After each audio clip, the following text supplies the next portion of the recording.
மேஷராசியை பொறுத்தவரை இந்த ராகுகேது பயிற்சி மிக சிறப்பான பயிற்சி.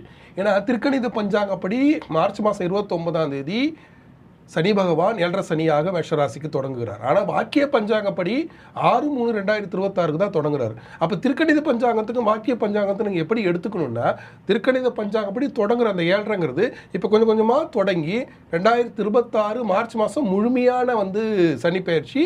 அப்போ தான் முழுமையாக 7.5 உள்ளே வருது அப்படின்றத நீங்கள் எடுத்துக்கணும். ஒன்று. ரெண்டாவது ராகுகேது பயிற்சியை பொறுத்தவரை 11ஆம் இடத்துக்கு ராகு வருவது மிகப்பெரிய சிறப்பு. ஏன்னா உங்களுக்கு சனி பகவான் 12ஆம் இடத்துல போய் உட்காந்துக்குவார், விரைய சனியா 7.5 சனியா.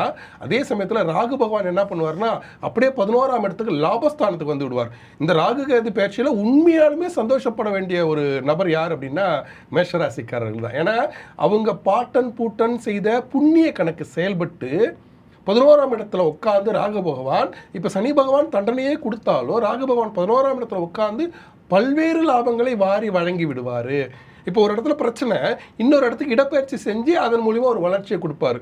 வெளிநாட்டு பயணம் மேற்கொள்வது, திடீரென்று பொருளாதார வளர்ச்சி அடைவது, ஒரு கடன் உங்களை அழுத்திக்கிட்டே இருக்குன்னா டக்குன்னு தாத்தா வழி சொத்து நல்ல விலைக்கு விற்று அந்த கடனை அடைக்கிற மாதிரி ஒரு லாபம் வந்துடும். பூர்வீக சொத்து கூட பார்த்தீங்கன்னா கேஸ் முடிவுக்கு வந்துடும். அதன் மூலியமாக ஒரு லாபம் கிடைக்கிறதுக்கான வாய்ப்புகள் உண்டு. ஒரு இடத்துல ஒரு பிரச்சனைனா அங்கே அப்பா வழி கர்மாவாக அப்பாவோ அவங்க பெரியப்பாவோ சித்தப்பாவோ யாராவது ஒருத்தர் உதவிக்கு அந்த பிரச்சனையை முடிச்சு விட்ருவாங்க. இப்படியாக அவங்களுக்கு 7.5 கொடுக்கக்கூடிய சில தொல்லைகளை முடிப்பதற்கு அழகாக வரக்கூடிய இந்த பயிற்சி ராகுகேது பயிற்சி மிக மிக சிறப்பாக இருக்கும் மேஷராசியை பொறுத்த வரைக்கும்.